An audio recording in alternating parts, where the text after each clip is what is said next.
É o OBS, né? Uhum. Ele demorou um pouquinho para abrir porque ele queria fazer uma observação, o OBS. Uma observação. Gente, vamos começar então. Primeiramente, boa noite a todos que estão aqui. Vocês são os heróis da resistência. Sextou, né? Sextou. E sextamos com a Flannery. Então, a gente vai hoje discutir o conto O Rio. Eu já havia lido esse conto no ano passado, eu acho que no ano passado.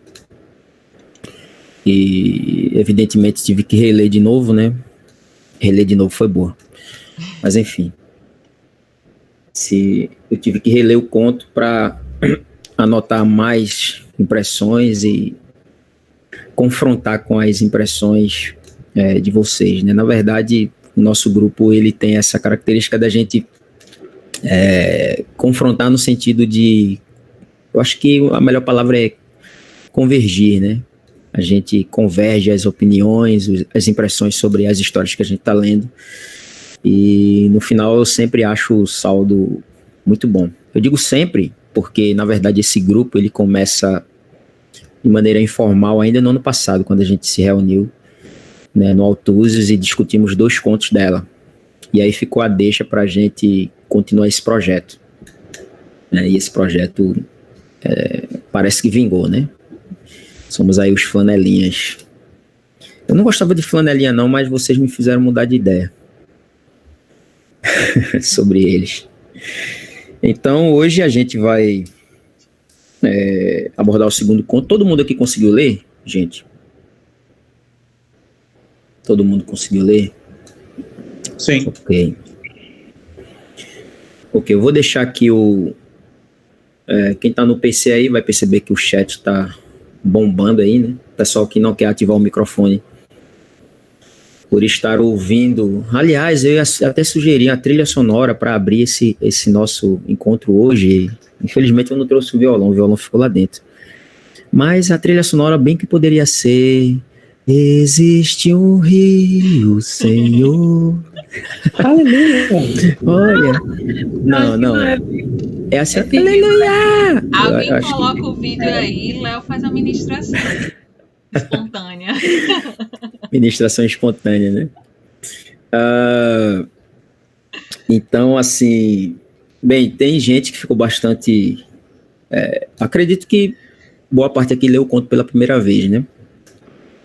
A gente sempre sabe que o Flannery, de alguma maneira, alguma tragédia, digamos assim, vai acontecer. Mas é tudo uma questão de perspectiva, né? Muitos consideram esse conto trágico, né? O Edivaldo que não está aqui, então a gente pode falar à vontade dele. Considera o conto trágico, mas vai depender muito da perspectiva. E essa questão da perspectiva é algo que a gente vai comentar um pouco aqui em relação a esse conto. Eu não sei se vocês perceberam, mas nesse conto nós temos pelo menos 3 perspectivas. O conto é contado a partir de 3 perspectivas. Começa com a perspectiva da babá, né? A senhora Conning. Depois o conto passa a ser narrado da perspectiva, apesar dele ser todo em terceira pessoa, isso é uma característica dos contos da Flannery, até todos os que eu li foram em terceira pessoa, eu acho que não há conta em primeira pessoa dela. Então, mas existe a questão da perspectiva que está sendo adotada ali. Então a gente vê que, de início, a perspectiva que nós temos é a da babá, né? Exatamente por conta dos comentários que ela faz. Depois nós temos a perspectiva do próprio garoto, né? Harry Ashfield, ou Bevel, ele passa a assumir a identidade lá do pastor, né? E a última perspectiva que nós temos do conto é a perspectiva do Mr. Paradise, né? Senhor Paraíso. Na tradução portuguesa de Portugal, foi traduzido o nome desse personagem, né, como Senhor Paraíso. A nossa manteve o nome dos personagens conforme está no original. Então, Mr. Paradise é um nome bastante sugestivo, porque ele é notoriamente um descrente, ele é notoriamente um ímpio, e a gente vai comentar um pouquinho mais sobre ele depois. Então, o conto ele começa com a perspectiva aí da senhora Connie, e logo de cara a gente vai seguir, tá, pessoal, a mesma sistemática da semana passada. Eu vou falando, e aí vocês, sempre que tiverem vontade, e eu até peço que façam isso, intervenham para a gente enriquecer aqui a nossa discussão. Então, o conto, basicamente, a própria Flannery, ela falou, ó, o Roberto aí entrou, o Roberto tá quase na... eu entendi porque o Roberto tá assim, porque bevel, uma dessas as acepções é oblíquo, então a câmera do Roberto está oblíqua, né, Roberto? Agora sim. Gente, é histórico isso aqui, eu vou até dar um print. Aí. Agora vocês estão com a prova de que eu e o Roberto não somos a mesma pessoa. Gente, eu vou dar print disso, porque realmente é histórico. Havia boatos nesse sentido, então está esclarecido aí. O mistério do Twitter foi esclarecido hoje. É um dia histórico. Então, dizia eu que é aritmética. Quem não captou a referência aí, dizia eu que é aritmética. Então, a própria Flannery falou que essa história do Rio, ela escreveu uma carta para uma amiga dela, dizendo que havia escrevido uma história. Essa amiga dela, na verdade, é um casal de amigos que se tornaram depois os editores da Flannery, né, que é o casal Sally e Robert Fitzgerald. Ela escreveu para eles uma carta dizendo que havia acabado de escrever uma história sobre uma criança que havia se batizado. E é bastante interessante que a Flannery, no conto, ela vai dar algumas pistas, né, desse autobatismo da criança. Então, começando pelo fato de que ela, a babá, quando vai pegar ela até então não sabe o nome da criança, e qual é o nome que a criança se apresenta, né? Ela se apresenta com o nome do pastor lá, né, do Bevel Summers, né? Então, ela se autobatiza aí, né? Ela, digamos assim, ela renega o seu nome que seus pais lhe deram e promove esse autobatismo, né? Que virá de uma maneira mais marcante, mais para alguns chocante, para outros lírica no final do conto, quando ele resolve, né, promover, assim, digamos assim, um batismo mais fundo, né? Digamos assim que ele havia sido batizado muito presbiterianamente, né, aquela coisa, né, mais ou menos, um batismo por efusão, né, entrou na água ali, não foi uma imersão completa, não sabe se, bem, o pastor provavelmente era batista, energia o povo no rio e depois tirava, mas o menino queria ir mais fundo, né, no negócio, e no final ele acabou conseguindo. Então, a gente vê logo de início, assim, a questão da família, né? Nos contos da Flannery isso é muito marcante, a questão dos lares desajustados ou desarranjados, né? Esse primeiro parágrafo aí, ele é de uma plasticidade, ele evoca tantas imagens que eu diria que é o típico parágrafo perfeito, né? Já no primeiro parágrafo, no primeiro e no segundo, nos 3 primeiros parágrafos, você já tem mais ou menos um resumo, né, as pistas do que vão acontecer no final, né, do que vai acontecer no final, né? O pai tentando enfiar um menino num paletó, xadrez, o braço direito do menino fica preso na manga, mas mesmo assim o pai abotoou, né, o paletó e empurrou o menino para frente em direção à mão sardenta e pálida que surgia na porta entreaberta. Essa mão sardenta e pálida é a mão, né, da empregada.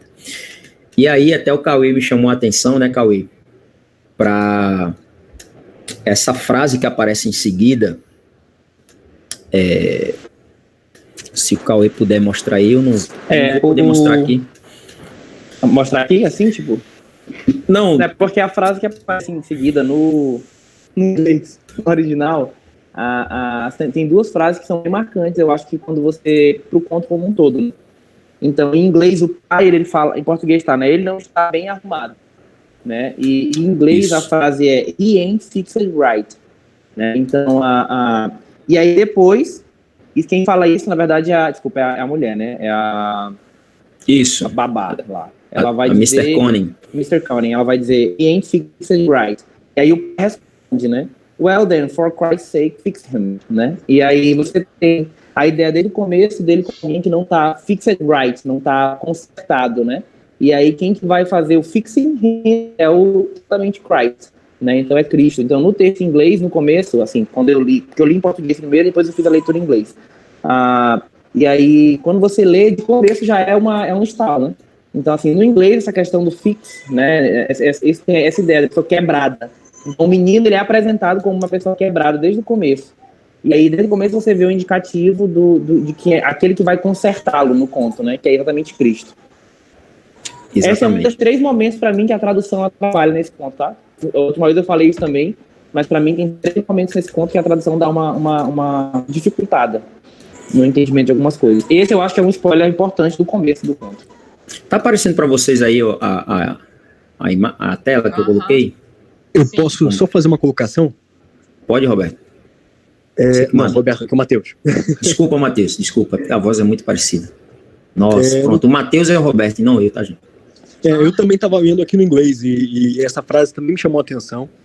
Só que eu interpretei não como ele estando quebrado, mas no caso como ele estando mal ajustado àquela realidade, que no caso é o casaco que o pai coloca sobre ele. De certa forma você tem ali os pais como uma espécie de materialistas, ateus, hedonistas, e ele não estava devidamente ajustado naquela realidade, e ele solta essa frase icônica, né? Well then, for Christ's sake, fix him. Eu posso interromper aqui o compartilhamento? Todo mundo conseguiu ver a frase em inglês, como é que tá? Eu vou até conceder assim digamos assim, uma moral para o tradutor, mas talvez eu não tivesse traduzido o for the Christ's sake, né, que é enfim, pelo amor de Deus, que é como a gente fala, né? Talvez eu tivesse colocado literalmente o Cristo aí na jogada, porque é o personagem que vai aparecer depois, pela recorrência, né, do Cristo na isso, história, ele não ter usado Cristo foi ruim. Eu acho exatamente, não, eu concordo que não foi ruim. Aliás, que foi ruim ele ter optado por traduzir como nós falaríamos, né? Perdeu essa nuance aí. Então, para ficar registrado, pessoal, a expressão que a Flannery usa no início, né? Na boca do pai do garoto, a palavra que aparece é Cristo, né? Então, mas, como eu falei, esses 3 primeiros parágrafos já dão uma ideia do que vai acontecer, né?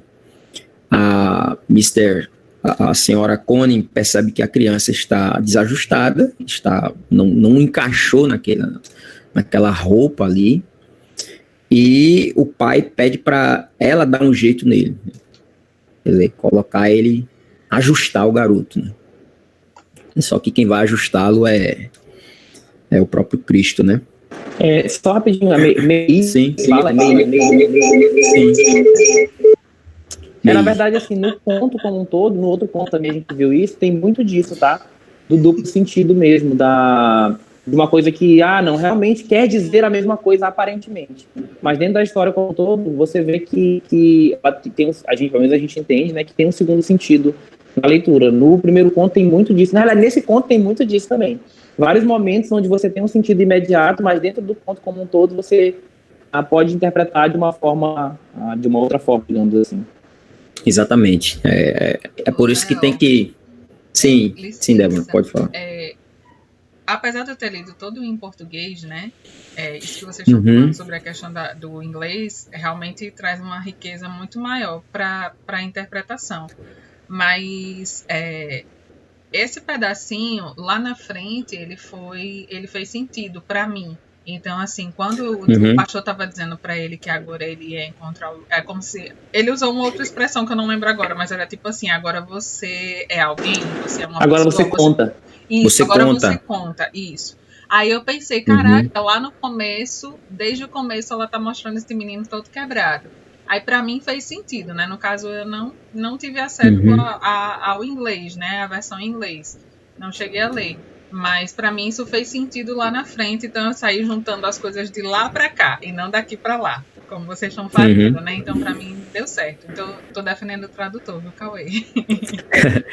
Mas é porque nesse caso do agora você conta, né, que o pastor fala lá, é bom que a gente lembre que Flannery é católica, o batismo é um dos sacramentos, tanto para o católico quanto para nós protestantes é um sacramento, sendo que para o católico tem um significado a mais, né? A questão do batismo.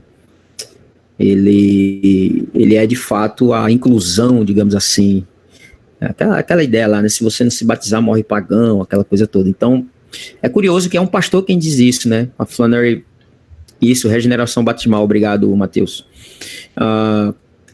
A Flannery, ela sempre usa essa figura dos pastores, né, dos avivalistas. O Cauê até me perguntou para eu dar uma pesquisada sobre a relação de Flannery com esses pastores avivalistas. Então, realmente é um assunto curioso, porque sempre aparece nos contos dela, né, esse cara meio...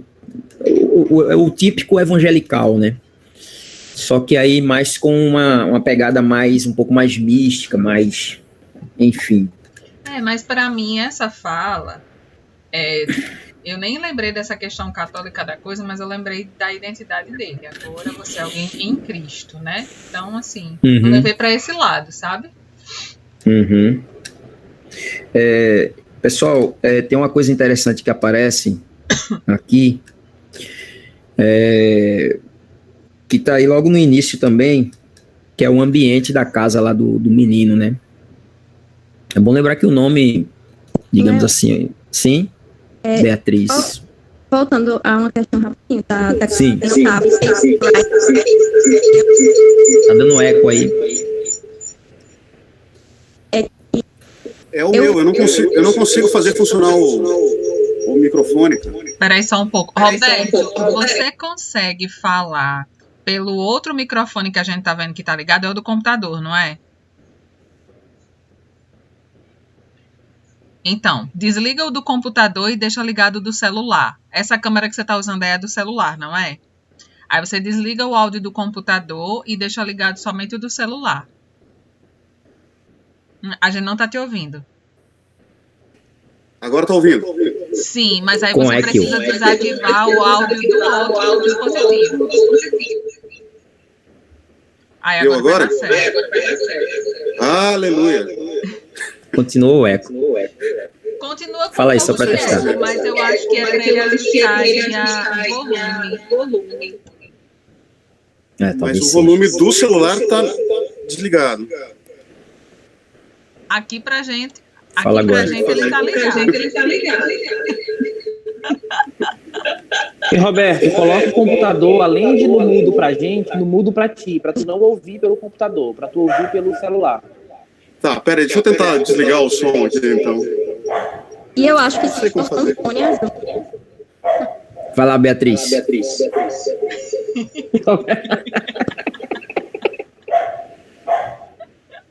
Beatriz quer falar. E agora todo mundo tá dando eco. Ai, meu Deus. Pois é. Ainda tá? Fala. Deixa eu ver. Fala aí, Roberto. Fala aí, Roberto. Gente, virou uma epidemia. Deu uma espécie de Covid do eco aqui, mano. Não sei o que fazer, cara. Cauê, eu quero que você tava dizendo pra ele fazer. Eu não entendi. O que eu tava falando, primeiro desliga isso, pronto, pra poder te ouvir. No teu computador, desliga o áudio que tá gerando. Porque eu acho que quando a gente fala, o computador, ele gera o áudio que aí dá o eco quando o teu microfone tá ligado. Então, mas eu desliguei. Mas continua então fazendo. É um mistério aí. É o Bevel.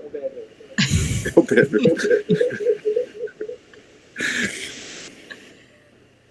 Ai. Ô, Roberto, então faz o seguinte, desconecta do computador e fica só com o celular. Eu acho que vou ter que fazer isso. Espera aí. O problema é que daí eu não vejo nada, né? Estão me ouvindo aí? É verdade, estamos te ouvindo. A gente tá te ouvindo. Você não consegue ver a gente pelo celular? Ele É bem desligou dos pouco. dois. Ah, agora ficou bom. Caceta, mano. Agora tá bom. Agora você consegue ver a gente? Não? Pronto. Ele não tá vendo nada, será? Ah, tá. Não sei o que fazer. A gente Tenta tá te colocar vendo, no cara, é o que importa. vídeo, a gente tá te vendo. Então, vai dar uma foto pra ti, pessoal. Quem quer falar mesmo, gente? Beatriz, né? Beatriz. Manda ver, Beatriz. Sobre a questão do ser fixed right, né? Que tava falando, algo que eu tava lendo com as meninas que eu até comentei, olha, tudo nesse conto é meio torto. O paletó dele tava torto quando ele coloca a Bíblia e molha mais do que o outro lado. E o chapéu do senhor da orelha machucada, é o Mr. Paradise, eu acho. Tava com a orelha machucada, então o chapéu também é torto. E aí isso me chamou bastante atenção, justamente porque ele tava meio... Ele não estava fixed right, né?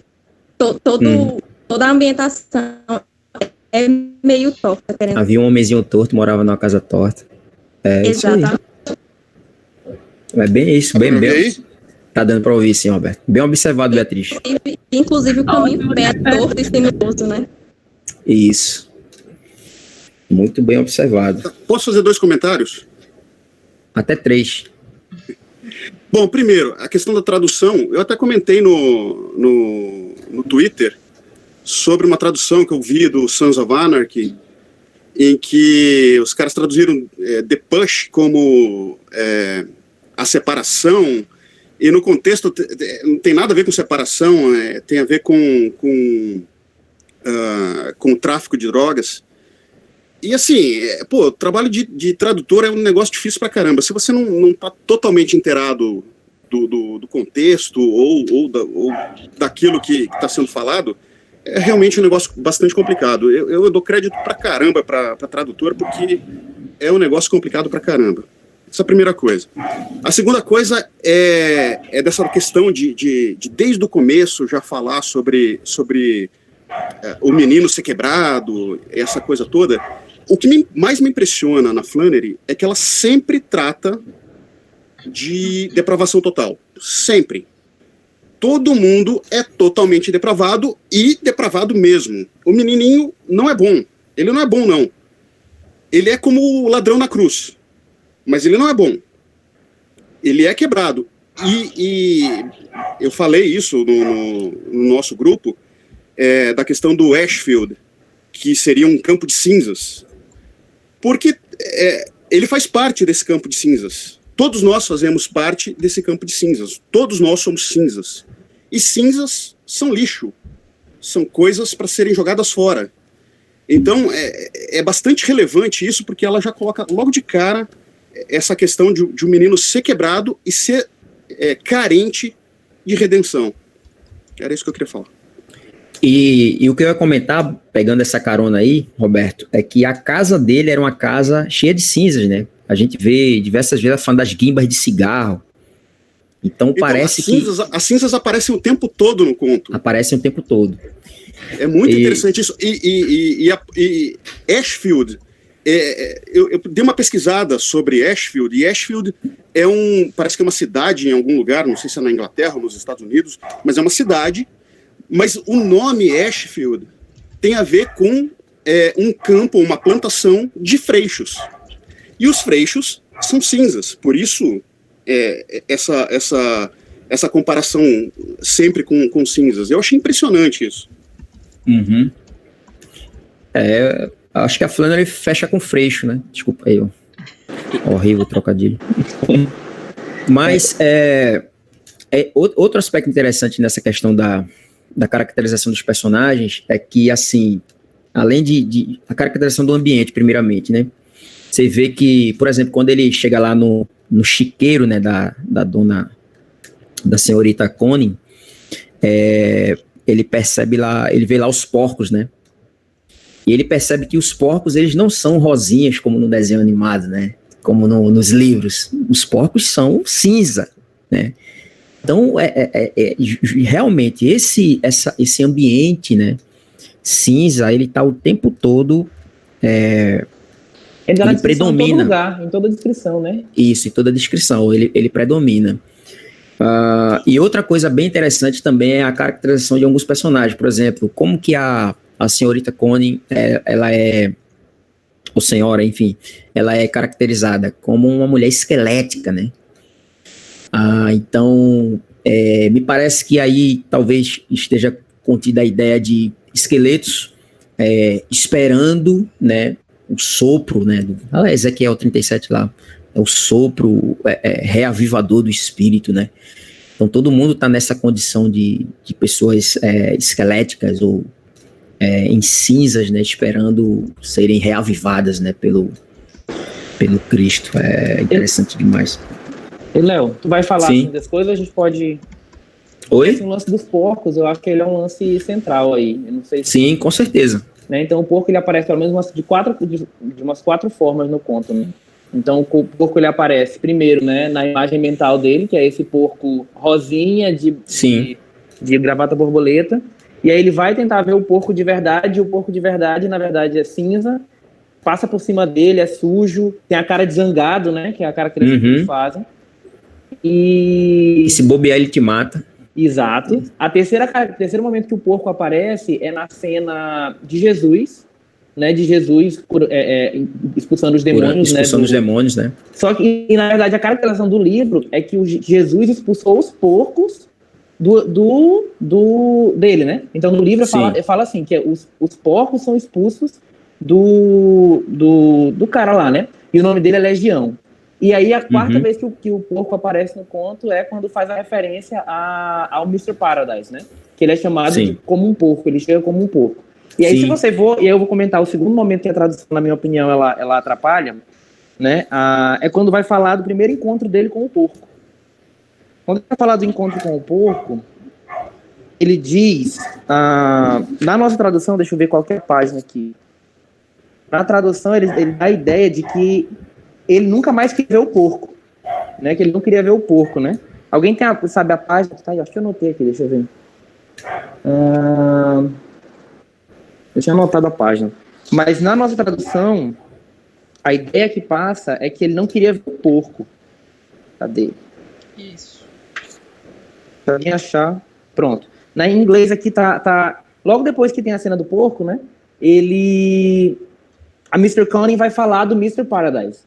Ela fala, esse porco, ele é do Mr. Paradise, né? Que é o dono do posto de gasolina. E aí ele vai falar, você vai ver o Mr. Paradise hoje no Rio. E aí ele vai estar lá no Rio. Ele tem o quê? Um câncer na orelha. Se vocês observarem, o porco também, ele tem um pedaço da orelha dele foi mordido. Assim como o Mr. Paradise, né? E aí ele vai, o Mr. Paradise sempre vai lá no momento do Rio. E aí, em inglês, né, quando o garoto fala, eu não quero vê-lo, aqui ele fala que não quer ver o porco. Em português ela traduziu assim, né?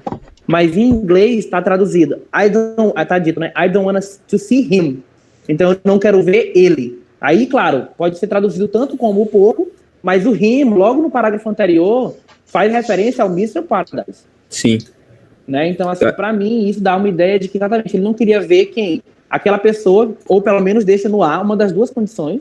Eu posso ver o porco ou não quero ver o Mr. Paradise. Eu até comentei com você, Cauê, que seria melhor se ele colocasse, né, o pronome oblíquo, né, vê-lo, porque aí ficaria no ar. Pensando bem, olha só que ideia interessante. Pronome oblíquo, bevel, significa oblíquo, mas enfim, tem nada a ver, foi viagem minha agora.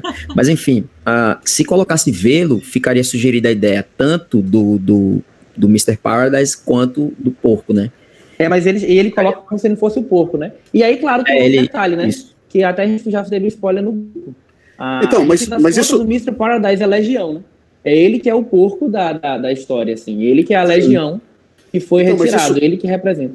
Oi? Mas isso é interessante também pelo seguinte, o Mr. Paradise é o cara que zomba do Cristo e que, ele é a promessa de paraíso. Eu achei muito interessante que o menino, na hora que ele entra naquele campo perto do rio, ele vê o sol e ele se encanta com aquilo lá. Então ele não quer ele não quer o paraíso, mas ele quer o paraíso. Sim. Esse jogo é muito interessante, é realmente muito interessante. Porque o Mr. Paradise, se a gente entende ele como uma oferta do pecado, é a oferta interessante, ele promete o paraíso. Mas o que ele entrega é legião. Sim. Isso. Ele é legião. E aí você vê a conexão de todo o porco, né, na história. O porco, ele primeiro vai tentar fisicamente o porco físico, né? Depois o Paradise faz a mesma coisa que o porco que era dele fez. Exatamente. Lá no final ele faz a mesma coisa que ele fez. E aí, no fim das contas, o rio é a libertação do garoto.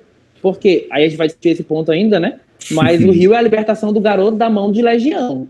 Porque Mr. Paradise é legião. A gente sabe, eu imagino que ele iria fazer com o garoto se ele pegasse ele. Nesse ponto aí. Mas a gente pode deixar isso pra depois. Mas o porco é bem importante. Tem um detalhe importante em relação a essa questão do paraíso, é que diz lá que o garoto ele nunca havia posto o pé na mata, né? Então, ele chega lá, né, nesse lugar, ele tem que atravessar, né, pelo meio da mata até chegar ao rio, né? Ele nunca havia visto a mata, ou seja, toda a vida do garoto foi sempre uma vida puramente artificial, né? Então, por exemplo, tem um detalhe bem interessante logo no início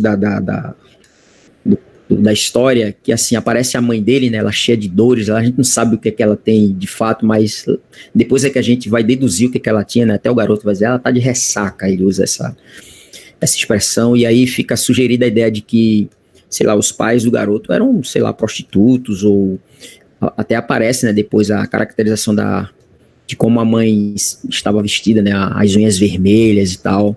Eles eram usuários de drogas. Usuários de drogas, enfim, a casa deles era um ponto de prostituição, de consumo de droga, enfim. E o interessante é assim, o horário que a babá vai pegar a criança, 6 da manhã, 6 da manhã, e o cara fica com a expectativa, você só vem lá para as 8, 9 da noite, né? Quer dizer, ele quer se livrar mesmo do menino. E aí tem um ponto interessante que é a questão da água, né? A simbologia da água, que parece que na casa dele, a única coisa que você vê em referência à água, ela está congelada, né? A mãe pede uma compressa, né? Para colocar lá onde ela está sentindo dor. Então, se a gente for pensar, né, que compressa, né, a água congelada é um bloco de gelo, eu acho até que no inglês, Cauê, isso fica mais... Parece que fica mais claro isso, mas a tradução que aparece é compressa, né? E o garoto ele foi criado num ambiente onde as coisas elas são meio... ele é criado num ambiente onde tudo parecia piada, né? Vai falar lá.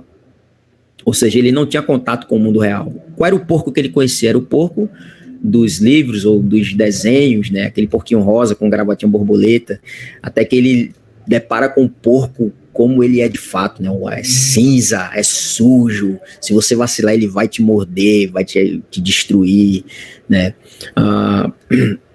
O garoto ele não conhecia nem a mata, ele não conhecia, me parece que o ambiente que ele vivia era predominantemente urbano.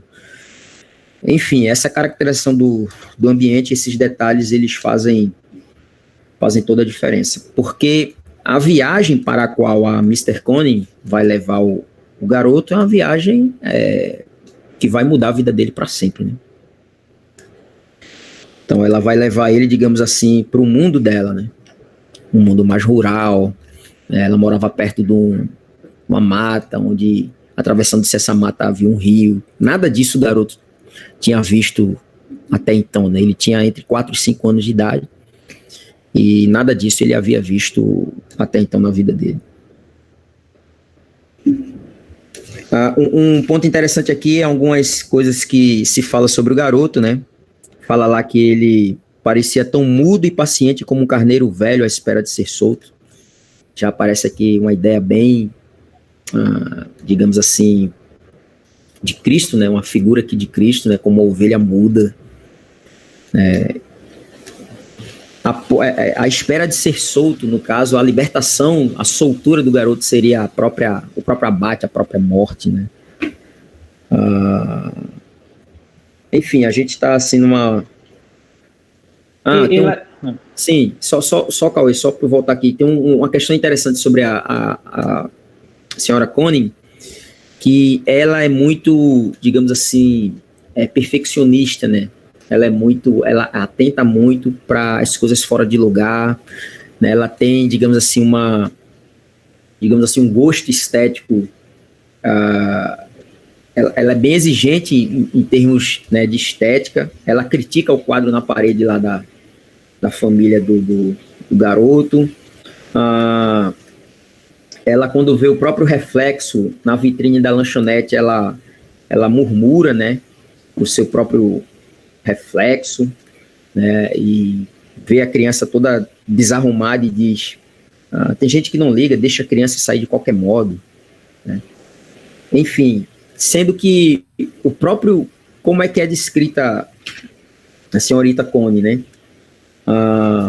Ela tinha poucos dentes na boca, né? Os que ela tinha, alguns eram de ouro, né? E os outros eram escuros como o seu rosto, né?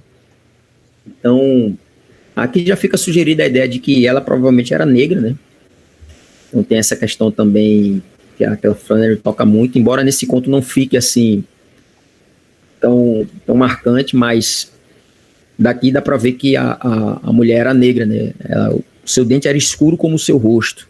Então, eu fiquei com dúvida nesse ponto. Sim. Porque no início fala que a mão dela é sardenta.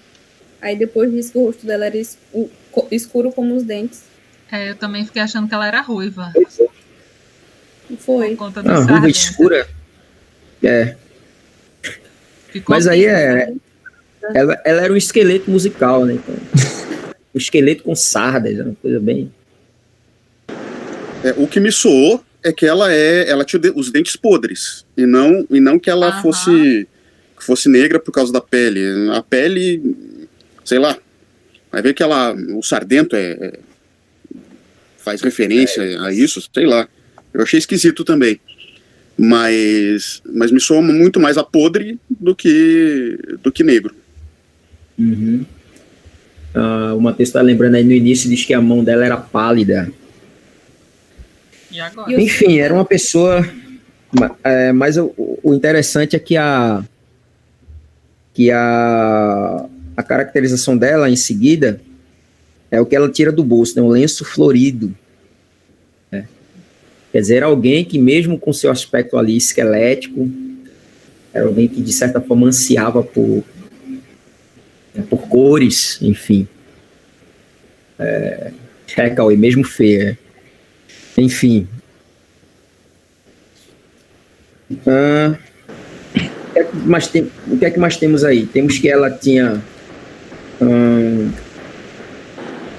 3 filhos.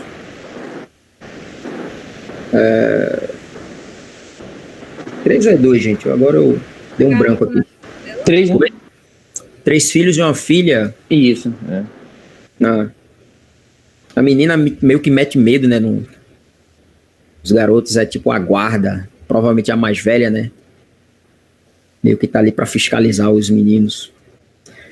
Tem uma cena bem interessante. Não sei se vocês repararam nisso, mas quando eles estão indo a caminho lá do rio, né, para encontrar o pastor e tudo mais, fala lá que a disposição, né, em que eles estavam andando eram como uma armação de um barco antigo. Então tem essa ideia que eles de fato estavam ali numa digamos assim, numa peregrinação missionária, talvez, né? Eles vão pescar gente, ou aquele barco vai entrar no rio, né? Eu achei bem interessante esse detalhe aí. O que mais temos aí acerca desses... Ele começou a falar da família, mas não avançou mais. Tu já falou da família no começo, falou só um aspecto. A família do garoto, né? Uma família totalmente desarranjada, desajustada. Fala até aqui que teve uma ocasião em que a babá esqueceu o menino. Enfim, era um casalzinho ali que consumia droga junto com seus amigos, né? Provavelmente. viviam numa rave eterna dentro da casa deles, do apartamento deles, e que o garoto era apenas um estorvo, na verdade. Eles queriam se livrar do menino a todo custo. Tanto é que entregam ele para uma pessoa que eles nunca haviam visto, né? E essa pessoa, somente lá, quando chega na casa dela, quando estão indo fazer menção de ir pro encontrar o pastor lá, é que o menino, é que ela pergunta o nome do garoto. É quando o garoto se auto-batiza pela primeira vez.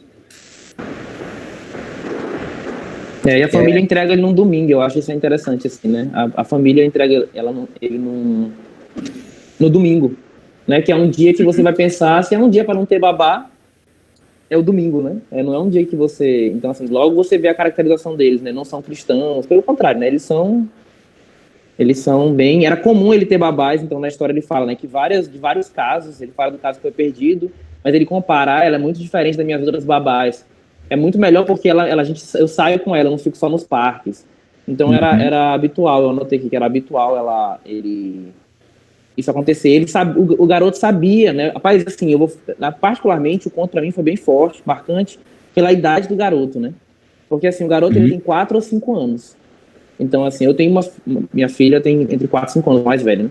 E aí você fica vendo o nível de consciência e de complexidade que a Flannery dá para um personagem de 4 a 5 anos. Né? Os momentos em que ele tá sozinho, o que ele tá pensando, a percepção dele das coisas ao redor. Ele sabe que a mãe é uma beberrona, então ele fala pro pastor, não, ela tava bêbada e não doente, né? Que no começo a mulher presume que ela tá doente porque ela tá de cama num domingo, então só pode estar doente, né? Não é possível, não tem outra explicação. Mas ela tava, na verdade, bêbada. E o menino entrega, ele tá ciente, ele se cuida, ele se vira, ele levanta, toma café. E assim, então, eu achei que a complexidade do personagem, do meninozinho, pra mim, foi uma das coisas que mais me marcou.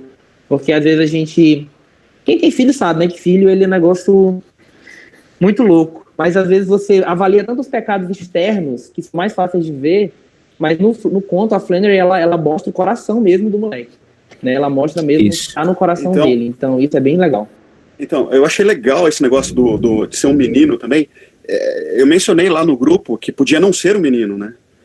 Mas eu achei legal ser um menino justamente porque remete à inocência perdida.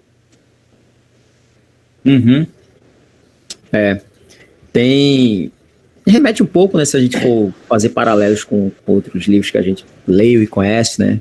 O Meu Pé de Laranja Lima, por exemplo, né, Roberto? Um livro tão caro pra gente, né? Tem uma frase que eu li, não sei onde, mas ela diz mais ou menos assim, que uma criança, ela até pode perdoar uma ofensa sua contra ela, mas ela jamais será a mesma criança, mais ou menos assim.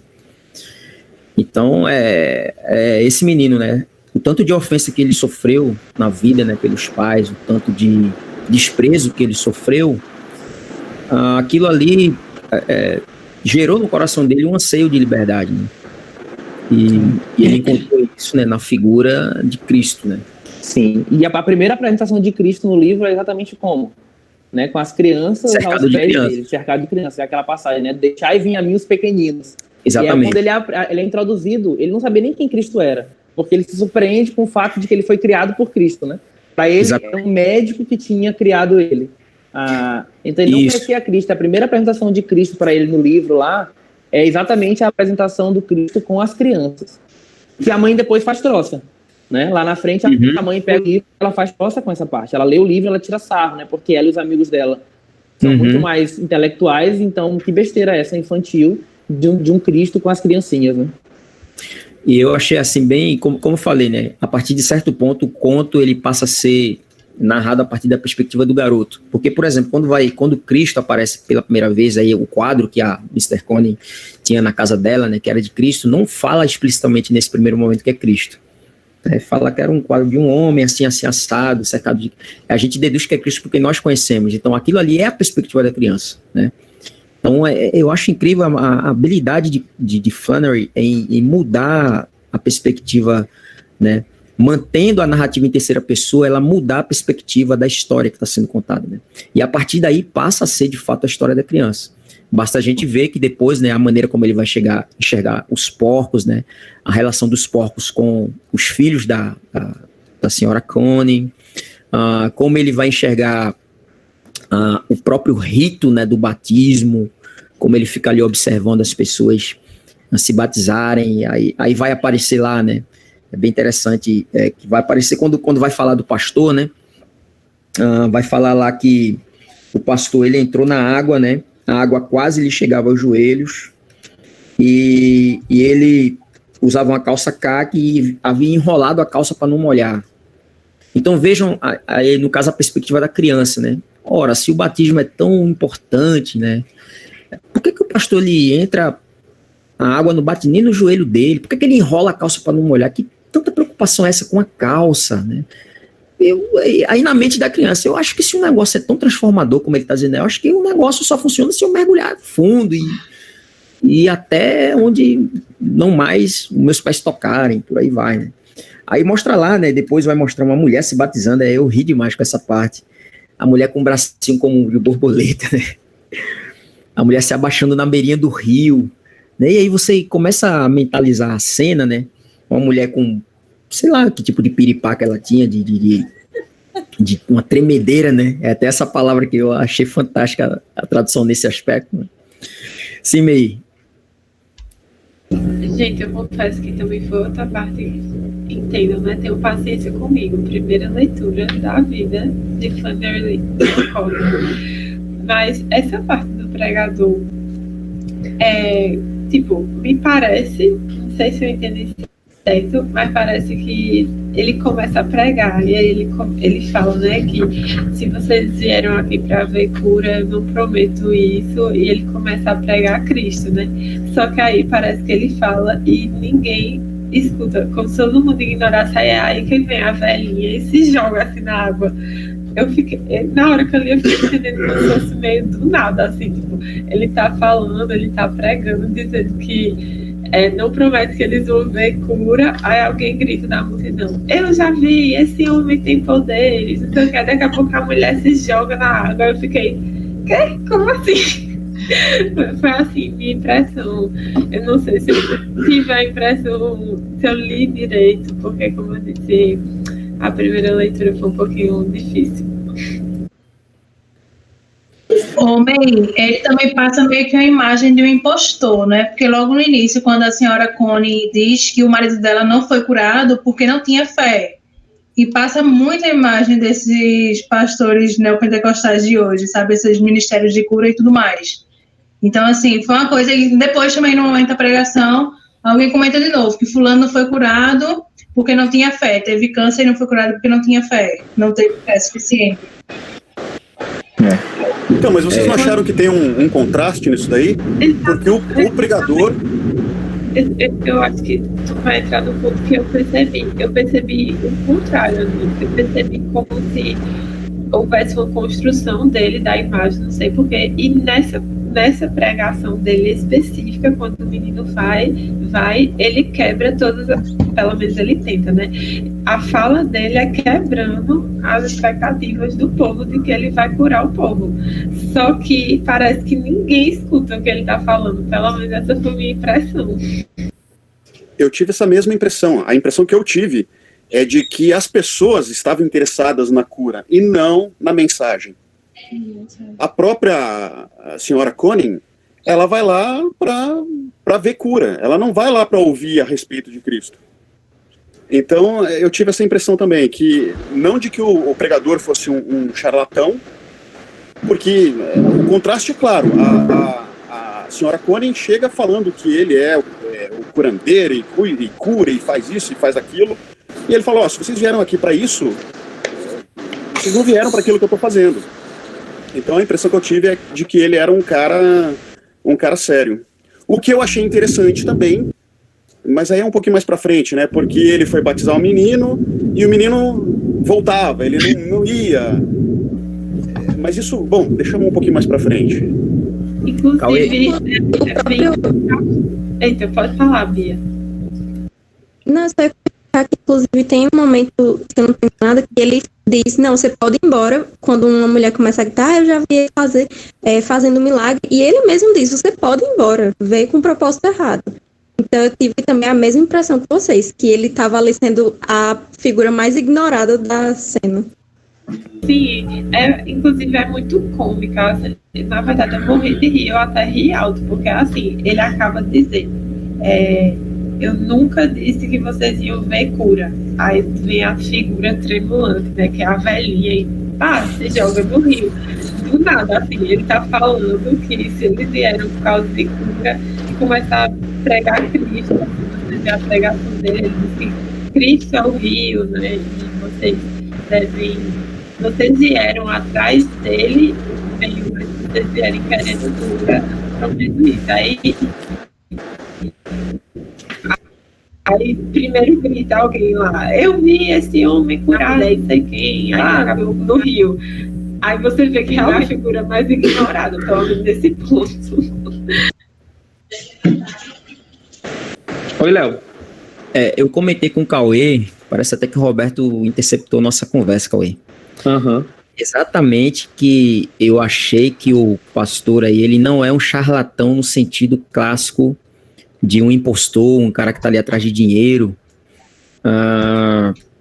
porque ele deixa bastante claro, né, que quem veio ali com a expectativa de ser curado, né, dos seus males físicos, né, tava com a expectativa errada e tudo mais, as pessoas deviam buscar Cristo e tudo mais. Mas, de fato, a mensagem dele, né, o teor da pregação dele, me parece mesmo essa coisa de avivalista do século XX mesmo, né? Da década de 20 ali, né? Começando ali na década de 20, esses grandes movimentos. Lembra mais esses avivalistas, inclusive lembra aquele estilo de... Caramba, por que eu esqueço o nome do povo? Mas aquele que, inclusive, foi visitar a rainha, eu esqueci o nome dele. Morreu há pouco tempo. Isso, lembra aquele estilo de pregação meio Billy Graham, sabe? Bem de avivalista.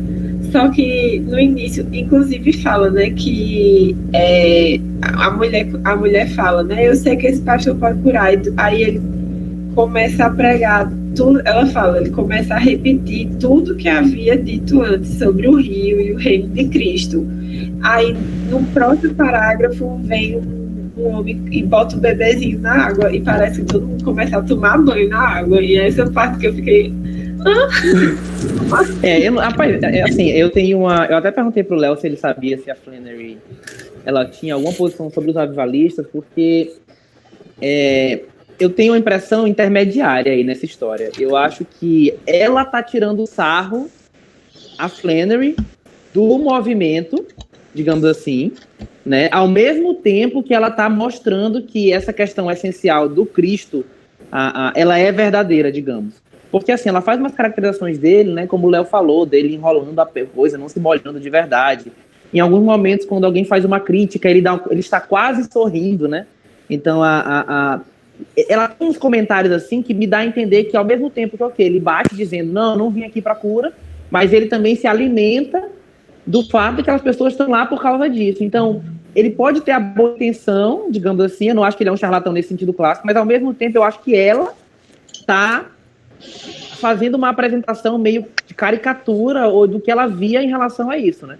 Até porque na visão, essa questão que falaram, né, dele ser neopentecostal, dele trazer curas e maravilhas, isso está muito vinculado mesmo com o movimento avivalista ali, né? Ele é um pregador itinerante, ele não é um pastor como a gente... Porque quando a gente lê pastor, você pensa um pastor numa igreja e tal. Ele é um pregador itinerante. Ele estava um dia num local, estava outro dia no outro local, estava outro dia no outro local. E sempre em lugar que tem água, né? E assim, então, o que fazia ele famoso era isso, né? Era rapidinho, esse negócio dele ter curas, né? E ele tem 19 anos. Então, assim, isso também é outra coisa.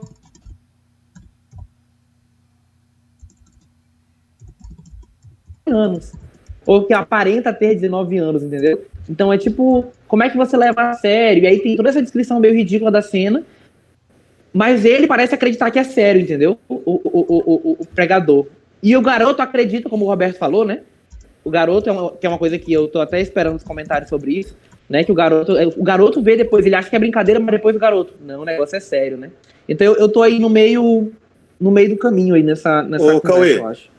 Eu entendi mais ou menos como você também. Eu também vi algo como uma certa ironia, mas, por outro lado, o nome do cara é bastante sugestivo. Porque o Léo falou oblíquo, bevel é inclinado, é um chanfro. Então, existe uma inclinação para o lado certo. E o menino, ele vai e assume o nome do cara com uma inclinação completamente torta. Então, ele finge uma inclinação que ele não tem. E o pastor tem. Mesmo que o pastor seja jovem, tenha as suas falhas, que tenha esse problema da mensagem que não é bem percebida, ele tem a inclinação correta. Então, eu acho que isso é bastante significativo. Roberto, mas tem um momento mesmo que tem um senhor que grita: passem o chapéu para juntar o dinheiro do rapaz. É para isso que ele veio.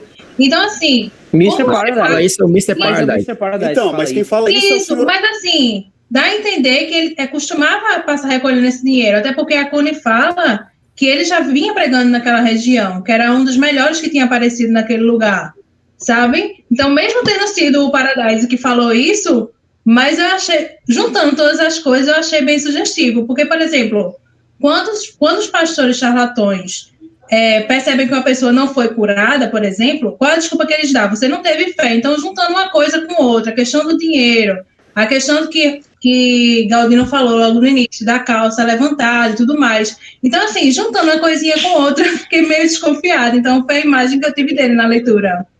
Na verdade, então, parece... mas essa questão do Senhor Paraíso é muito interessante, porque é o seguinte, não importa se o evangélico, se o pastor evangélico, ele é de uma igreja séria ou se ele é de uma igreja torta. Não importa se ele é presbiteriano ou se ele é neopentecostal.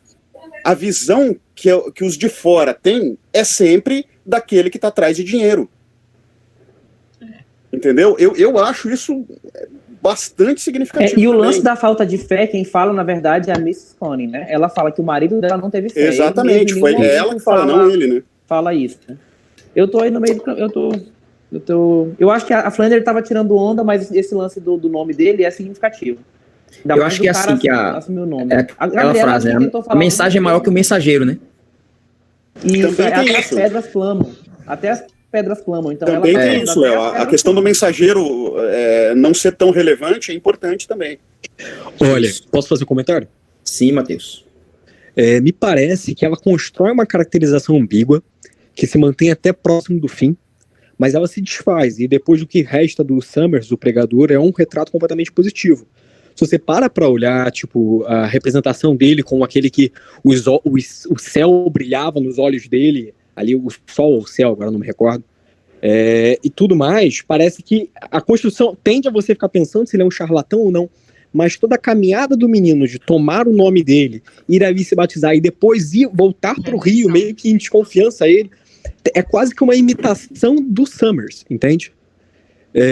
Me parece que no fim o que resta do Summers é uma caracterização má, mas completamente benéfica, apesar de talvez qualquer tipo de crítica que possa ser feita não me parece ter sido intencional assim da parte da autora. Posso só fazer também é um site que pode ser ir muito além do texto, mas eu acho talvez válido, que de certa forma me parece que a senhora Cunning, ela é, em algum sentido, uma imagem da própria Flannery, né? Porque já que ela toma aquele menino e leva aquele menino até apresenta Jesus àquele menino, leva o menino até o rio para ouvir o pregador,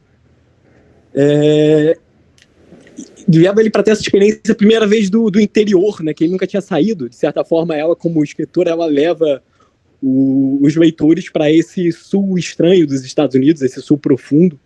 Em algum sentido, eu acho que ela seria uma caracterização da Connor, a senhora Cunning. Sim, Connor, né? Tem essa... Eu pensei mais ou menos isso, mas não com esse aprofundamento seu aí, mas sim, faz total sentido, eu acho. Léo, deixa eu só comentar uma coisa. Sim, com relação ao nome que o menino escolhe, né? Eu estava ouvindo o Roberto falar a explicação, né? Sobre a inclinação, né? Para o bem, mas que foi o mal e fica essa coisa meio ambígua.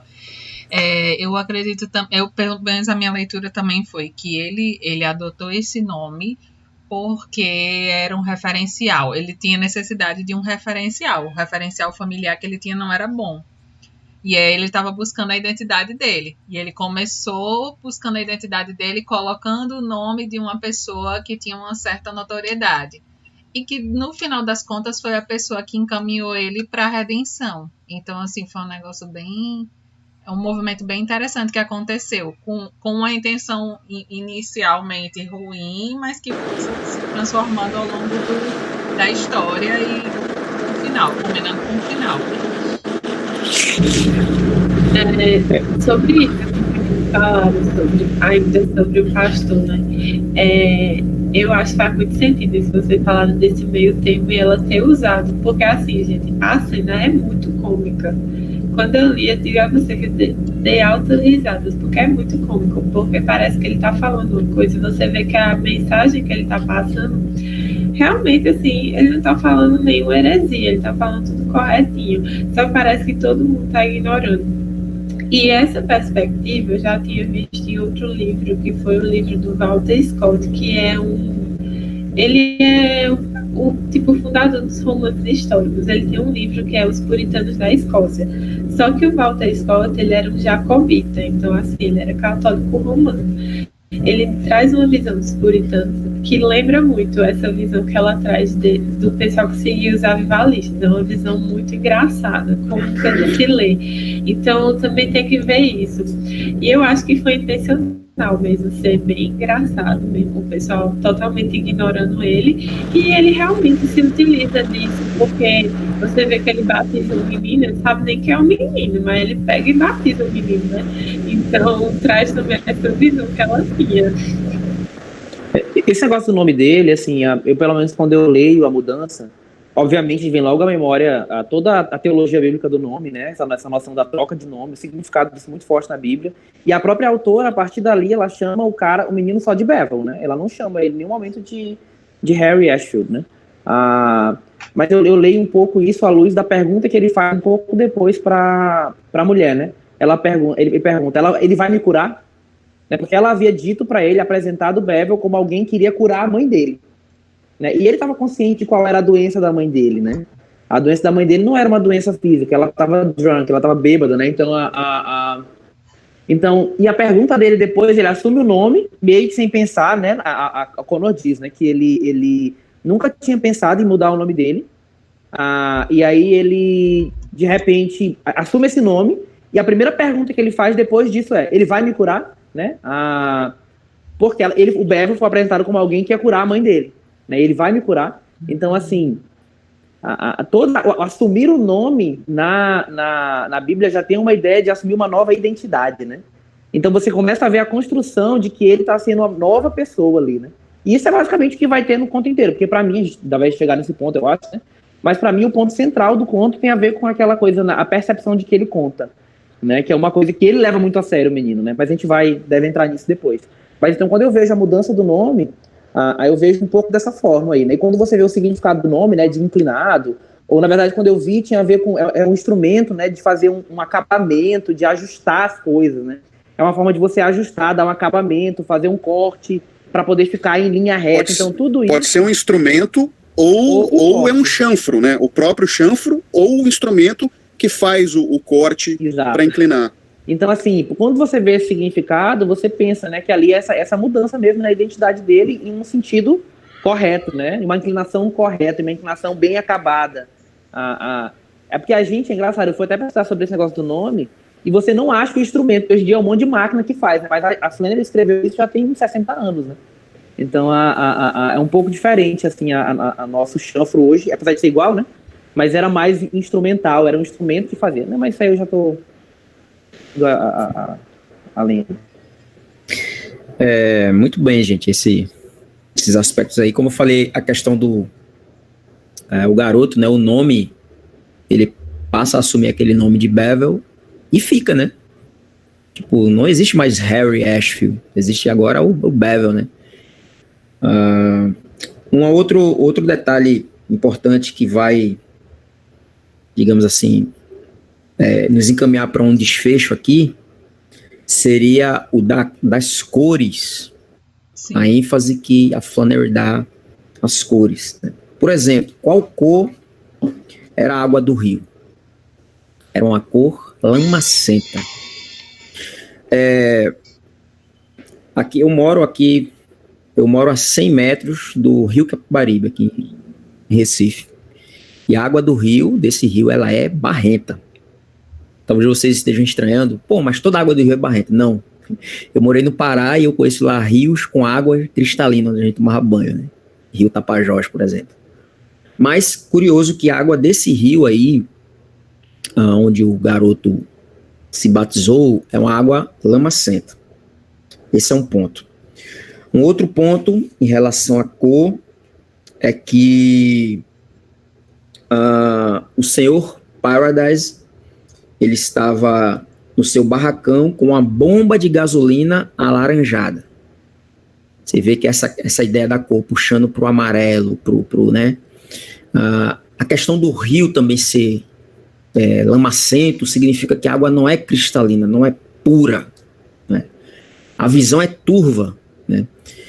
Talvez, e é justamente esse um ponto importante da gente salientar, porque para o menino, lembram que quando o pastor batizava o rio, não queria o menino, ele ficava voltando, a água era turva, ele não conseguia enxergar nada, né? E talvez o anseio dele por águas mais profundas fosse justamente esse, enxergar melhor, né? Diz também o texto que o senhor Paradise, ele estava no barracão com a bomba de gasolina alaranjada, né, uma cor já próxima da água do rio. Só que aí é um pecado aí da tradução, eu comentei com o Cauê isso, que o cara traduz, ele coloca aí a palavra refrigerante. O termo em inglês que aparece é orange drink, ou seja, uma bebida de cor alaranjada. Sei lá se o Mr. Paradise estava bebendo gasolina, não sei. Mas ele estava tomando algo da cor de gasolina. E no parágrafo seguinte, vai falar que Bevel, quando ele estava se encaminhando para o rio, ele estava coberto de poeira e suor. Junta poeira, né, com suor para ver a cor que vai dar. Né? Lama. Vai dar essa cor amarela, cor de barro, enfim. Então, oi? Encardido. Então, essa questão da cor é importante. Um outro ponto importante falando do Mr. Paradise é que ele, por 2 vezes, é descrito como uma pedra. Certo? Então, lá atrás, quando ele faz aquele comentário, antes dele fazer aquele comentário sobre a mulher com bracinho de borboleta, eu perdi a página aqui. Mas fala lá que quem o visse de longe parecia ver uma pedra, né? Aqui, ó, achei. É um velho gordo arriado como uma pedra com um calombo no para-choque de um automóvel antigo, certo? E lá na frente, lá no final da história, vai aparecer de novo o Sr. Paradise, mas agora como quem o visse de longe poderia pensar ter visto um pedregulho velho semi-oculto no mato. Veja, um pedregulho semi-escondido no mato. Ele estava ali para causar tropeço à criança. Ele era uma pedra de tropeço. Ele era uma contrafação de Cristo, né? Cristo é a pedra de tropeço e quem nele crer será confundido, certo? E o Paradise não, ele era uma pedra, ele estava ali para fazer a criança tropeçar. E aí é que a gente vai discutir uns aspectos mais tenebrosos aí do conto, né? E finalmente a Gabriela vai entender agora as piadas que eu fazia sobre chocolate. Que, aliás, é um termo que não existe no original. Existe um doce, que eu vou mostrar aqui uma tela com esse doce, foi até o Cauê que me mandou. E traduziram aí como um chocolate mentolado. Enfim, não necessariamente é um chocolate, mas é o tal do peppermint stick. Isso, Cauê botou aí no tablet. Esse doce que parece uma bengala. Não, e faz sentido, só uma coisa, só uma nota. Esse é um outro erro de tradução que é pequeno, né? Não tem erro, assim. A gente não tem o costume de ter isso, né, gente? É um doce vermelho e branco.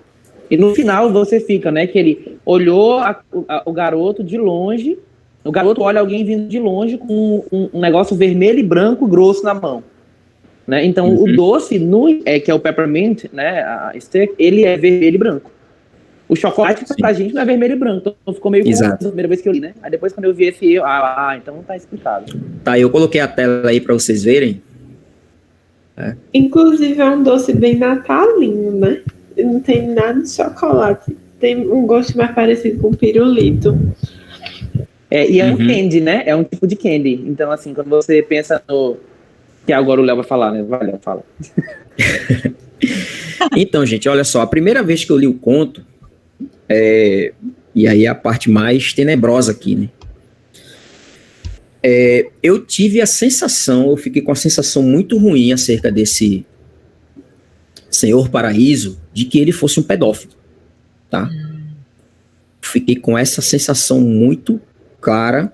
Isso aí. Por conta do detalhe que a Flannery coloca, e aí é uma pena o Edivaldo não estar aqui, porque a gente comentava justamente sobre isso, o detalhe que a Flannery dá acerca do conto.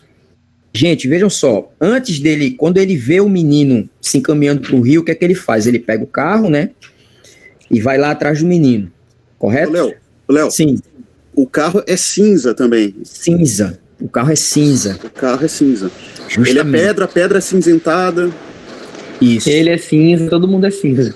Todo mundo é cinza. Ashes, né? Todo mundo. Grey, 50 tons de cinza aí do conto, né? Mas veja só, esse senhor, né, esse Mr. Paradise, ele estava, né, com esse doce, e aí, gente, me perdoem, mas é impossível não tocar nisso, dá a cara da Débora aí. Já sabe o que vem, né? Já. Gente, ele tá com um doce, vocês viram a foto aí, que é uma barra, 30 centímetros, e a Flannery, inclusive, coloca até a largura do negócio. Para mim, isso aqui, tirem as crianças da sala, para mim, isso aqui claramente, eu não vou dizer claramente, porque é uma impressão minha, é uma referência à genitália desse camarada aí. Não, ainda mais que fala que ele botou... E ele esconde o negócio no bolso, meu. Exato, no bolso aqui, ó. No bolso da frente, né? Então... Exatamente, certo? E lembrem, por 2 vezes ele aparece como pedra, né? Uma pedra escondida no meio do mato. E lembrem que a mata, era necessário atravessar a mata para poder chegar ao rio. Então, ele estava ali para impedir que o menino fosse para o rio, certo? Para o menino tropeçar nele. E aí a gente sabe, por exemplo, quando a gente vai para os evangelhos, né, quando Jesus fala, né, daquele que servir de tropeço, né, ou escandalizar um pequenino, né, a gente pode tanto entender aquilo literalmente. Léo, tem que descrever a cena, tá? Porque a Meir pediu aí para descrever o que aconteceu no final aí, né? Certo. Então, Meir, é o seguinte, o seu Paradise, ele está lá, ele olha de longe o menino se encaminhando para o rio, e olha só esse outro detalhe aqui, ó. Diz que ele, depois que bebeu essa bebida de cor alaranjada, ele enxugou a boca na manga da camisa.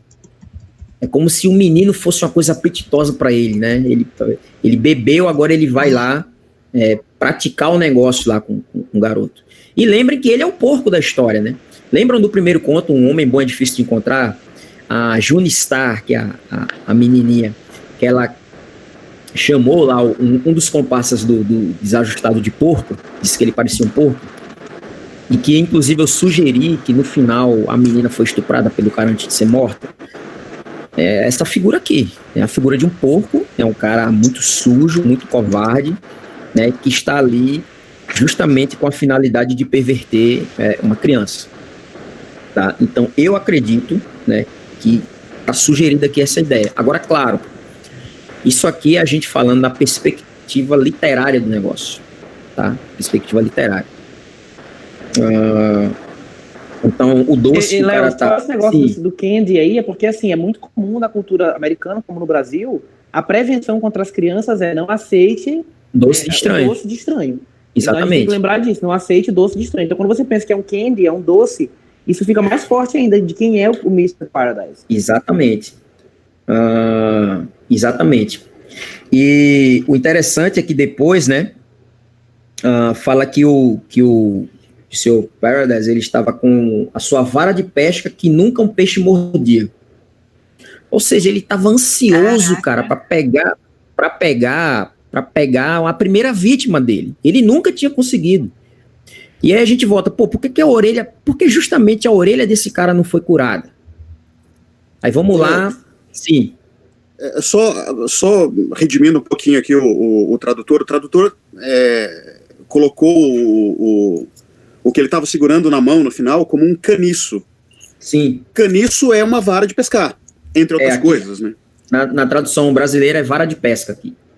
Ele colocou. Você está lendo a portuguesa. Não, mas lá no final, diz que o menino viu ele com um caniço na mão. Um caniço vermelho e branco na mão. Sim, sim. Então, caniço é uma vara de pescar. Sim. Então, toda essa referência, vara de pescar e ao doce, é a mesma referência. Sim, é o mesmo objeto, não são dois objetos.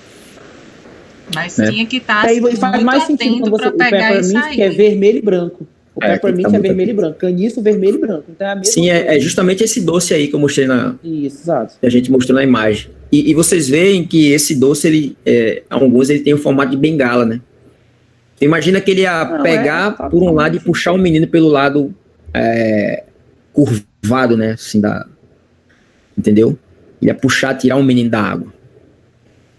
Então eu vou adiantar um pouquinho o negócio, mas assim, eu acho interessante isso também, de estar segurando o caniço, porque, não sei se, eu não cheguei a ler o inglês, esse finalzinho, eu li só uma parte do inglês, eu não sei como é que tá esse final, mas quando fala ali, segurando o caniço, dá uma ideia, ou uma sugestão dúbia de que, além da sugestão daquilo que a gente está falando aqui, do atentado sexual, né, fica dúbio porque ele poderia estar tentando tirar o menino da água.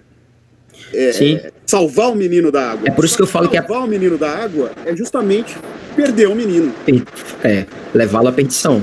Exatamente. Sim. Né? Tanto que a reação dele no final, vai tá de novo apontando, a forma como ele é descrito no final e como ele reage no final aponta para a frustração dele, para o que era a frustração dele, na minha opinião. Mas vai, Léo, desculpa. A gente vai. Não, mas é isso. No final, Roberto, eu achei aqui, no finalzinho fala, ele estava brandindo um caniço vermelho e branco e gritando, né? Talvez ele achou aquela cena tão desesperadora que ele, sei lá, por um momento esqueceu a perversão que ele queria fazer com criança e queria, de fato, puxar ela dali da água e levar para Só que isso, né, da perspectiva literária, isso seria perder a criança, né? Seria escandalizar, seria fazê-la tropeçar, seria impedi-la de encontrar-se com Cristo, né? Então, para mim, e aí é muito interessante que o nome do cara seja Paraíso, porque ele é o inverso do paraíso. Exatamente, né? É muito bom isso aí.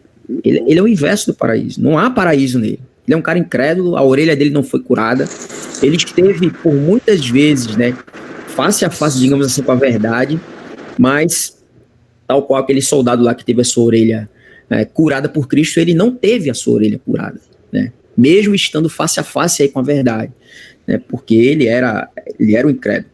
E o menino, por duas vezes, ele enxerga essa questão do porco, né? Lá, quando ele volta para casa dele, ele tem um sonho, né? Vocês lembram dessa parte aí, né? Que ele tem um sonho, que ele sonha com o quê? Com o porco, né? Então, para o menino, o porco já é uma figura medonha, né? E quando ele está dentro da água, aliás, se afogando, ou encontrando a vida, né, digamos assim, ele vê, né, no Senhor Paraíso justamente essa figura do porco, né? Um porco gigante que corria atrás dele.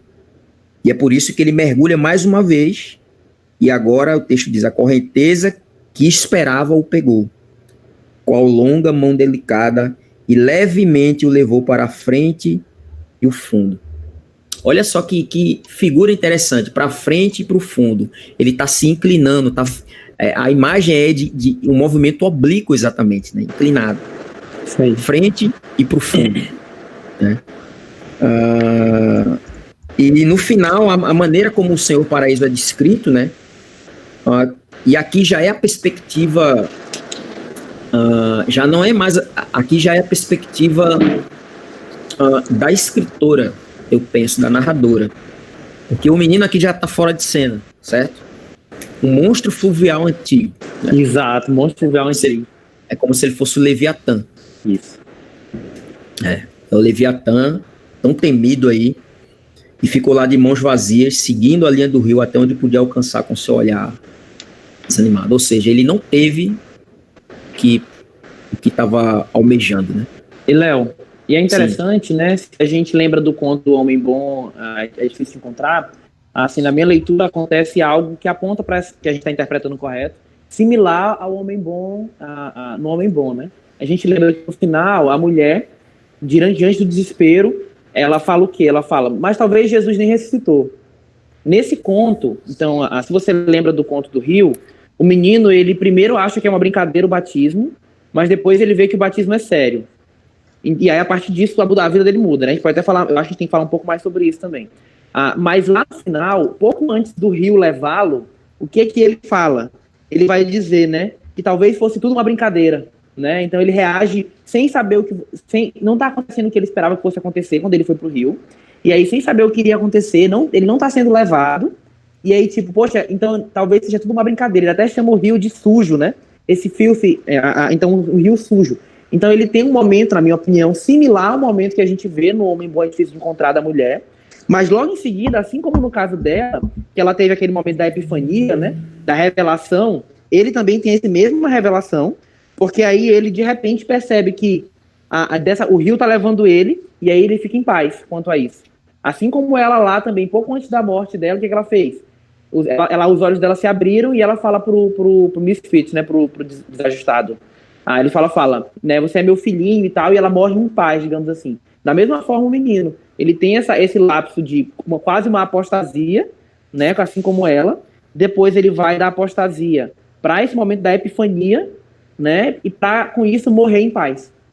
E aí ele tem a morte dele em paz, a redenção dele, o final, similar na minha leitura, ao que a gente vê no conto do Homem Bom, é difícil de encontrar, né? Ô, Cauê, para mim é muito importante isso, porque eu já tinha falado ali antes, que primeiro, quando o pregador tenta batizar o menino, e diz o conto que o menino subia, ele se engasgou e aquela coisa toda. Então, o pregador queria a salvação do menino, mas ele era incapaz de fazer aquilo. Ele não poderia fazer, não é ele que faz. Ele é só instrumento. E ele foi, na verdade, um instrumento de semente. Ele semeou o desejo pelo paraíso, semeou a verdadeira inclinação no menino. Mas ele não poderia fazer nada. Aí o menino vai e volta para ele mesmo se batizar. Ele mesmo Léo, Roberto, rapidinho, antes de continuar, é interessante que depois do batismo, né, ele fala, a criança pensa, né? Então eu não vou mais voltar para o apartamento. Eu vou under the river, né? Não sei como, eu não lembro do. Então eu vou para o rio. Ele mesmo, depois do batismo, ele fala, eu não vou mais voltar para o apartamento. Eu vou para o rio, né? Então, aí ele volta lá para o rio e ele tenta ele mesmo fazer a sua própria salvação. Ele tenta ele mergulhar no rio. E o rio se nega a receber enquanto ele tenta. O rio só recebe ele quando ele se entrega.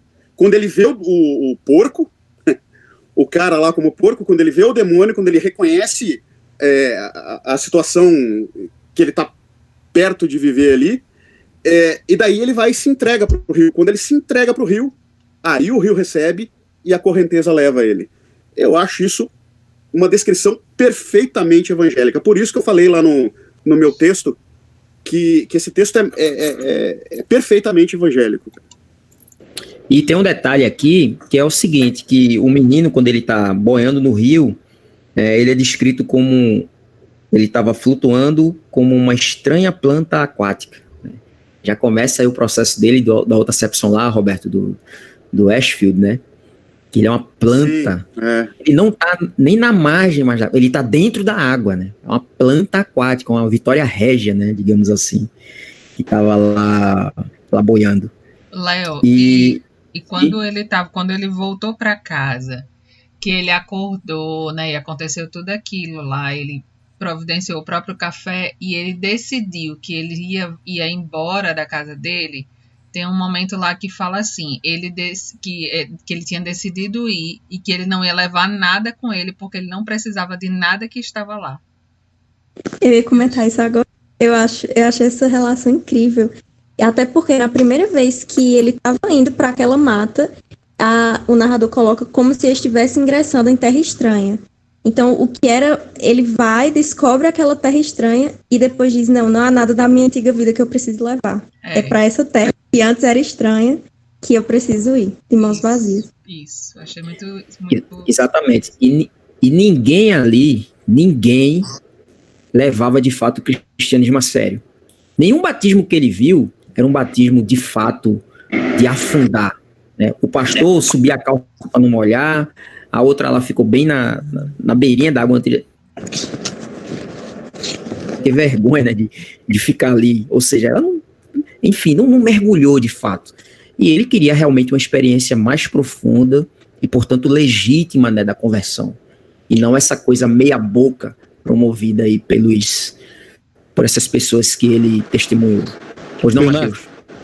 Posso só fazer um comentário aqui nessa questão do primeiro batismo dele? O batismo dele parece ter sido, digamos assim, profundo, né, no caso, que o pregador coloca ele ali, se eu não me engano, deixa eu só dar uma olhada aqui, coloca ele nos ombros dele, e depois ele lança ele debaixo d'água e segura a cabeça dele debaixo d'água. Ele realmente mergulha ali, ele não é rejeitado no primeiro momento, ele só é rejeitado pela água no segundo, quando ele estava sozinho no início.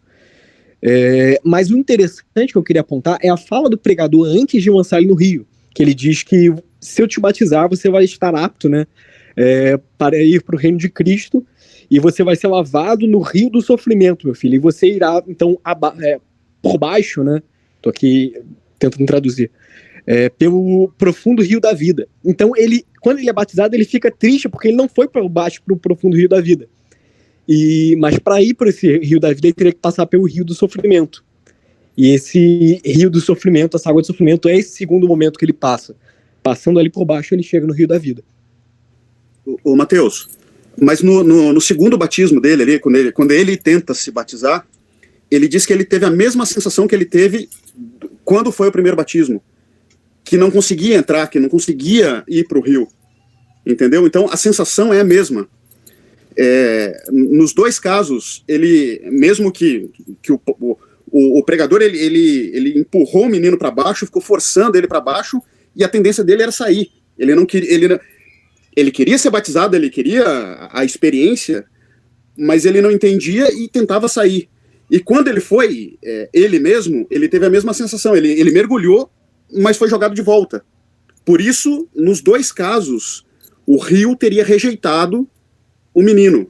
Enquanto era esforço do pregador, enquanto era esforço dele mesmo, a coisa não funciona. Só funciona quando existe o chamado do rio, quando o rio chama. Não, Roberto, essa é certamente uma leitura válida, mas o ponto que eu estou dizendo é que a expectativa dele da aceitação do rio é esse ir por debaixo do rio, que é a fala do pregador anteriormente, que isso acontece no último momento. Não, sim, isso eu entendi, mas eu só estou querendo dizer que no primeiro batismo a sensação é a mesma do segundo, que o rio não aceitou, que ele não teve essa experiência que ele queria.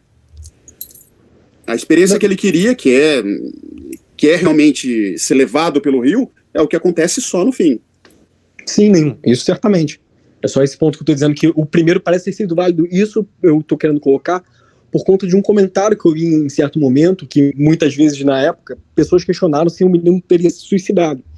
Só que a justificativa que a Flannery dá em duplo sentido é de que, primeiro, ele não tinha consciência de estar cometendo suicídio, obviamente, e num segundo momento, ele, dentro aí da teologia católica, ele não teria a idade do discernimento, né? Ele tem 5 anos. Se eu não me engano, na teologia católica, a idade do discernimento seria ali por volta dos 7 anos. Então, essa ânsia por mergulhar, que no fim das contas acaba sendo um desejo de morte, que na verdade é o desejo pela vida. Ela sempre trabalha com essas ambiguidades, assim. Sim.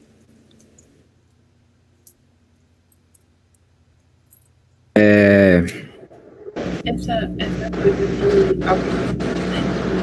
ele, na hora que ele sai, ele toma café, ele prepara o próprio café e aí ele não leva nada, porque ele sabe que não vai precisar. É quase como se ele soubesse já o que ia acontecer, assim. É quase como se fosse ela dando uma dica pro leitor de que realmente ele não ia precisar de mais nada a partir dali, porque ele ia entrar no rio e a partir do momento que ele fosse entrar, ele ia passar para outra dimensão onde ele não ia precisar mais de nada. Muito legal, isso mesmo. Eu acho interessante, pessoal, a gente malhou o pau aqui no Senhor Paraíso, né? Mas o papel dele na salvação do menino é curioso, porque o menino, né, como o Cauê, estava lá no rio, não conseguia afundar, começa a questionar, isso aqui é uma brincadeira, eu andei tanto para nada. Só que nesse momento é quando ele vê o porco gigante, né? E quando ele vê o porco gigante é que ele mergulha mais fundo, né? Ele consegue mais mergulhar, e a correnteza que o esperava, eu gosto muito dessa parte aqui, porque já não é mais a ação do menino, ele está completamente passivo aqui.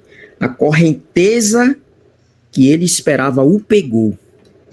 Foi a correnteza que pegou o menino. Por mais que ele se esforçasse, é interessante que nem a tentativa dele de fugir do monstro, né, do porco aqui, ela lograria êxito se a correnteza não tivesse agido.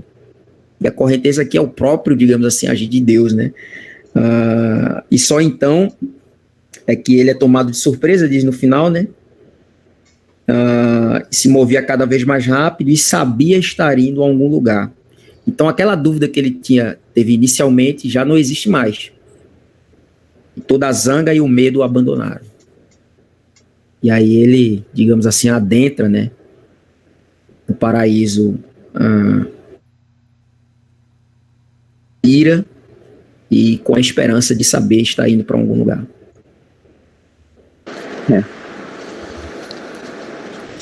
Eu só queria voltar um pouco nesse negócio porque tem uma cena que eu acho interessante, né, que é a cena que a mãe participa, né? Então, essa questão para mim, uma das questões centrais é a fala dele, né, de que quando ele fosse batizado, ele iria contar. E aí é feito o batismo, e aí o pastor, o pregador lá diz, né, agora você conta. Você nem contava antes, né? E é interessante porque ele sabe, o Bevel, ele é muito alcançado por isso, na minha opinião, porque ele sabe ao longo de toda a história que ele não contava. Né? Até Débora falou assim, por que será que ele pegou aquele lenço da senhora Connie lá no começo? E aí ele pega aquele lenço com todo cuidado, ele observa o lenço e ele guarda o lenço no lugar que para ele era o lugar onde ele guardava aquilo que era mais precioso. Ele faz a mesma coisa, ou seja, ele valoriza aquela ação de alguém ter se preocupado com ele, né? Então ele tem uma noção de que ele não conta, porque na casa dele, ele não conta, ele acorda, ninguém tá acordado, ele sabe que os pais dele não vão. E tanto que quando a mãe dele, que para mim representa, nesse ponto, quase um anticlímax, ela tenta tirar ele debaixo d'água, né, que é o que é dito no texto fala que ele estava com sono e ele já estava debaixo d'água, e aí a mãe dele vai conversar com ele. E aí, para mim, a pergunta dela é o anticlímax, digamos assim, né, a tentativa de arrancar ele dessa condição que ele estava, né, porque ela pergunta: que mentiras você andou contando hoje, hein, querido? Né? Então, e aí o texto vai falar, né, que ele estava como se ele estivesse no rio, mas aí ela balança os ombros dele, chamando Harry e tal, né? E aí ele, tipo, sai do rio, mas o que ele fala? A resposta dele para ela, basicamente, ele disse que agora eu não sou mais o mesmo, né? Ele disse que agora eu conto. E aí a história, tipo, cessa, né? E aí começa a narrativa no dia seguinte, dele indo para tudo que a gente estava discutindo agora. Então eu acho muito interessante, assim, porque realmente você vê a história do menino no livro inteiro, é essa história de alguém que não contava, né, e que não tinha importância, que ninguém valorizava, que ele não tinha valor.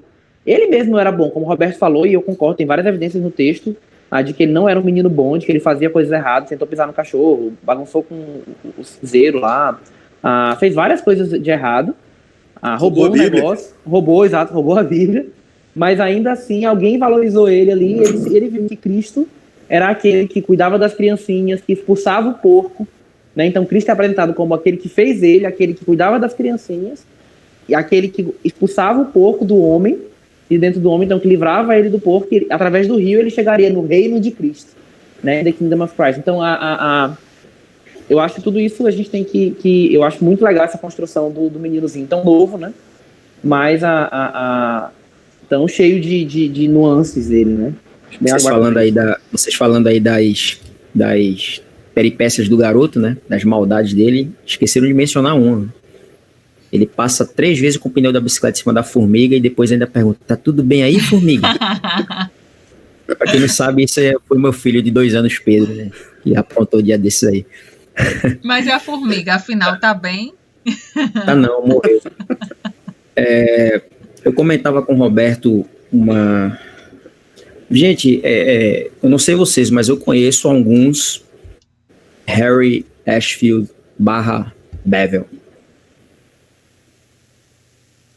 Mano, um colega de trabalho, fiquei sabendo um pouco da história.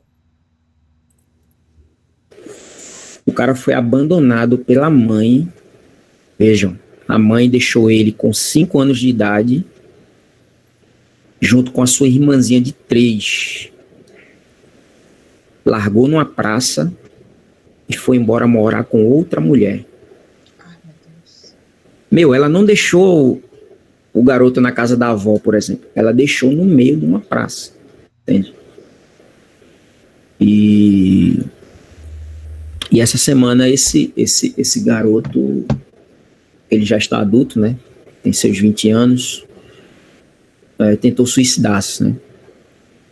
E assim, quando a gente vai ver os vários Harry Ashfield, a gente conhece, a gente vê que existem muitas crianças, né, que até então não contam, né, como tá aí na história, né? Eu não conto. E assim, me deu um nó na garganta quando um amigo chegou para mim e disse, um amigo que inclusive foi esse outro jovem, porque ele estava com ideação suicida, né, de se jogar de cima de um viaduto, e esse camarada chegou a tempo de impedir isso. Esse garoto chega para ele e diz que ele fez muito mais por ele do que o próprio pai. Cara, então assim, na verdade, esses personagens que a Flannery coloca, eles são pessoas que a gente conhece, né, que esbarra, com quem a gente esbarra no nosso dia a dia, né?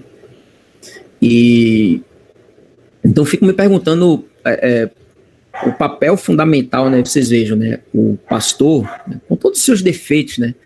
Mas pelo menos plantou uma semente no garoto. A senhorita Connie foi aquela quem levou o garoto para conhecer esse pastor que plantaria a semente, né, no coração dele. E existe também a figura do porco, né, do Senhor Paradise, que é aquele que vai se aproveitar da fragilidade, da vulnerabilidade daquela criança ou daquele jovem.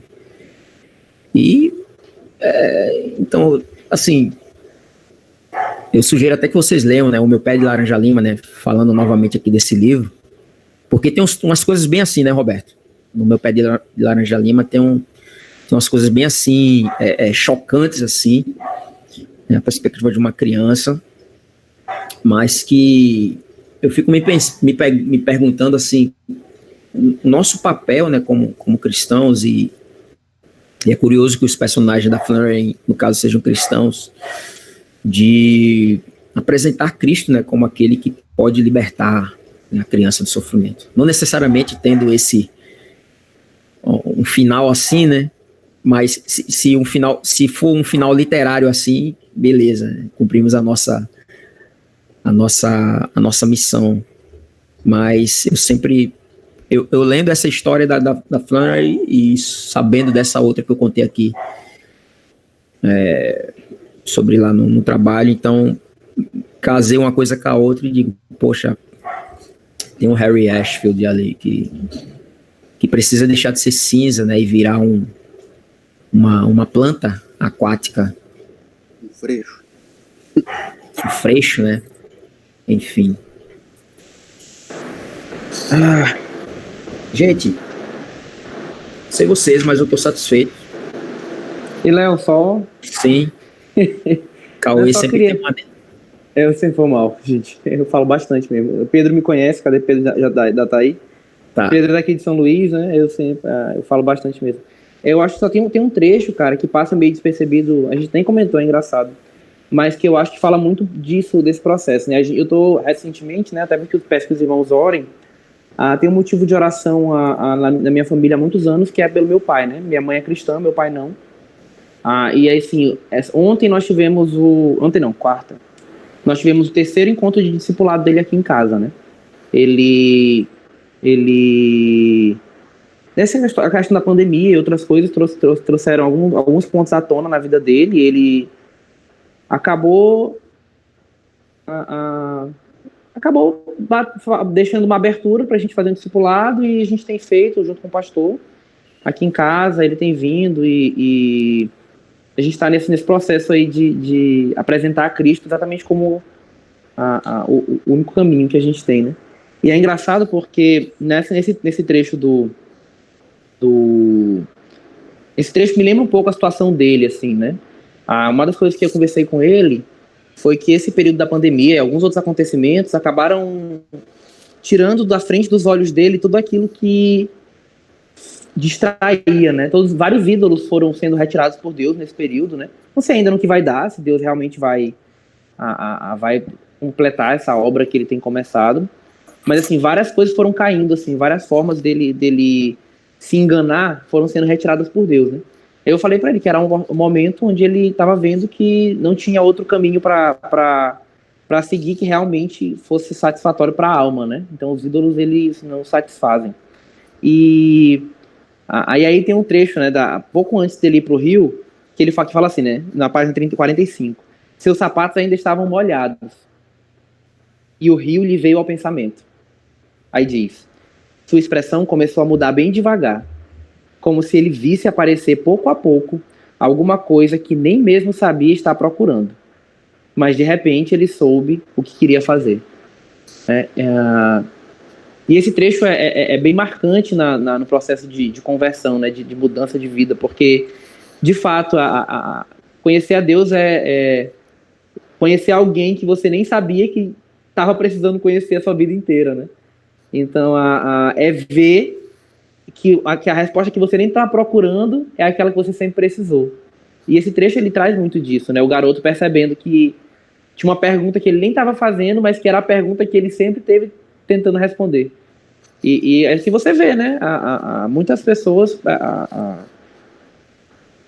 todos nós, na verdade, passamos por isso em algum nível, né? E aí esse trecho eu achei bem marcante, talvez até pelo momento, assim, agora aqui, né? De Deus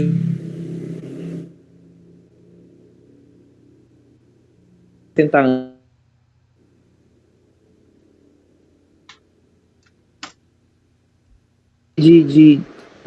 uma coisa que o Roberto falou é muito verdade, né? Agostinho falava muito isso. Ele tinha muita noção da precedência da fé sobre o entendimento, né? A noção da aceitação da autoridade antes do entendimento de determinadas coisas.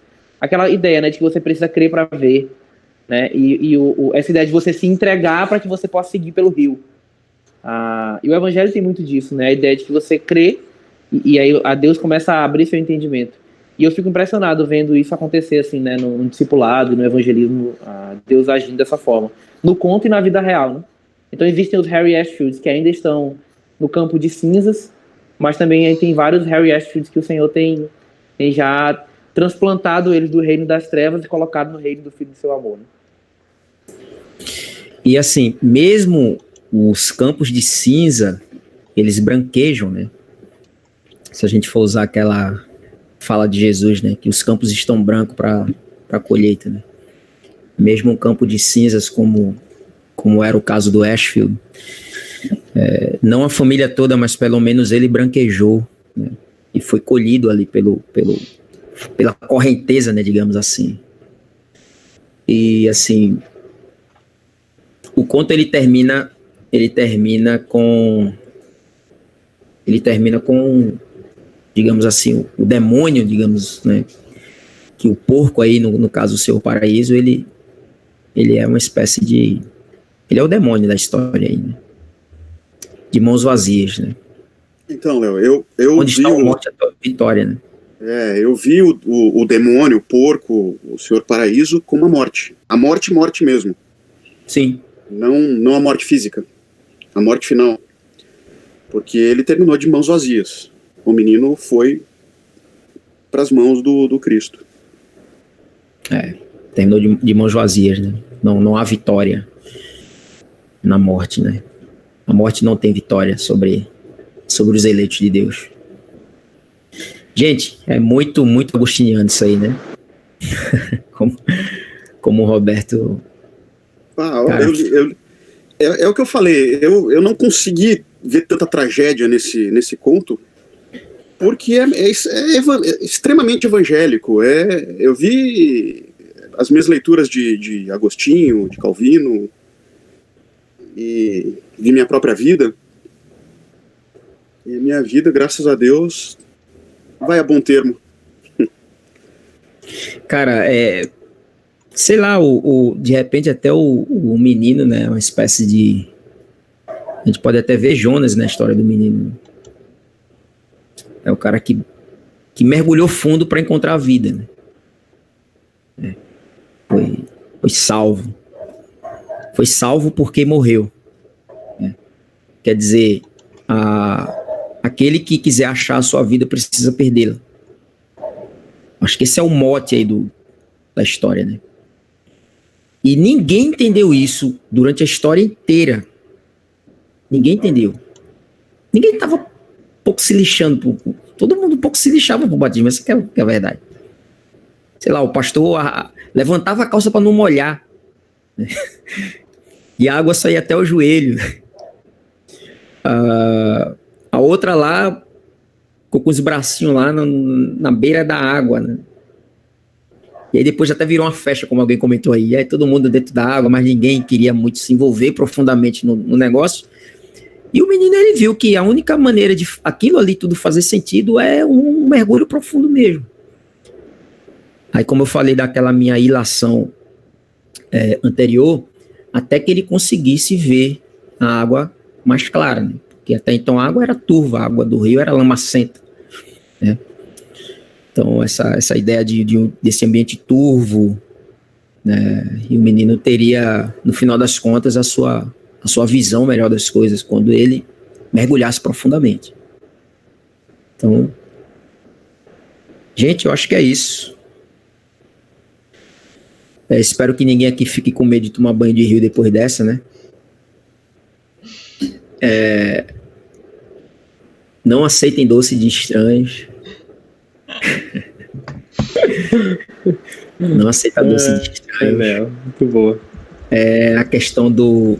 eu acho até importante a gente pensar no doce que o cara estava segurando com o formato de bengala, porque pode até lembrar daquela famosa figura da morte, né? Com a... Eu não sei como vocês chamam aí. Foice. Aqui a gente chama de foice. Né? Que é exatamente o mesmo formato, né? Curiosamente é o mesmo formato, né? O formato de uma... Parece um ponto de interrogação, né? Aquela bengala, aquele formato de bengala, que é exatamente o doce que o cara estava segurando para puxar o menino. Mas enfim, a pedra de tropeço aí não obteve êxito. A morte, onde está o teu aguilhão, onde está o teu caniço, né? Onde está a tua vara de pescar, a morte. Sai fora, morte. Não serei eu a primeira piaba a mordiscar a tua isca, morte. Não, e a cena, piaba, né? Você sabe que é piaba, né? Pelo amor de Deus, gente. Sim, é um peixinho.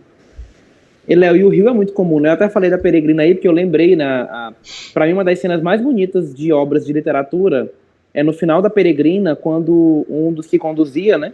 É interessante como o Peregrino e a Peregrina, a jornada da Peregrina, ou daquela família comunitária, ela é mais calma do que a jornada do cristão individualmente, digamos assim, né? Na Peregrina e o Peregrino, se você ler os dois comparando. E no final, quando eles vão atravessar o rio para ir para o céu, né?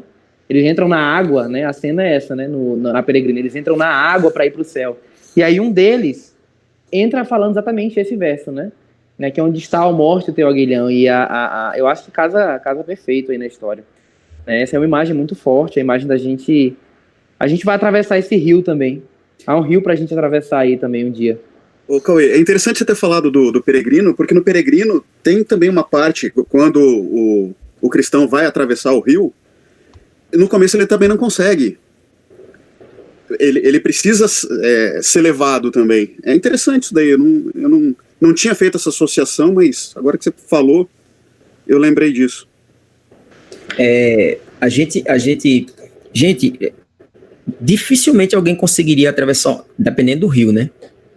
Mas se eu for pensar num rio caudaloso e tudo mais, você tem que deixar ser levado. Você não vai conseguir atravessar a correnteza e tudo mais. Ainda mais porque nesse aqui do conto, né, ela enfatiza a questão da correnteza. Então, Léo, mas a gente tem que atravessar o Jordão.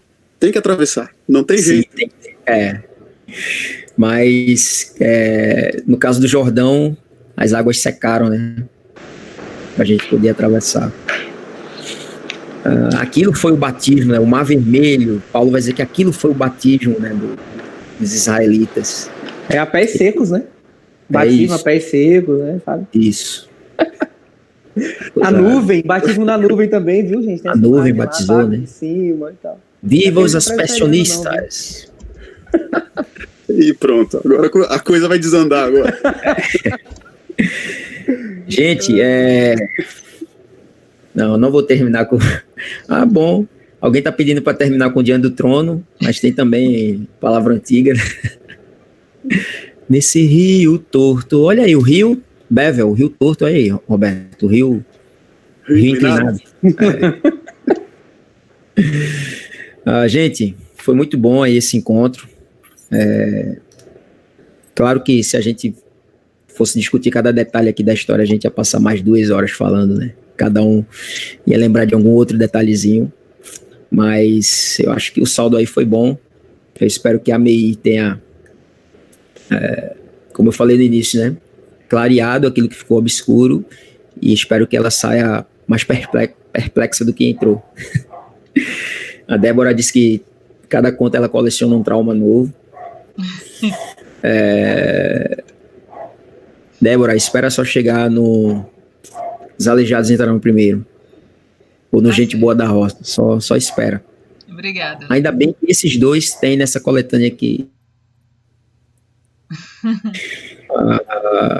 Mas se precisar de alguém que traga esperança para você, não conte com El, porque ele só vai dizer a desgraça, né?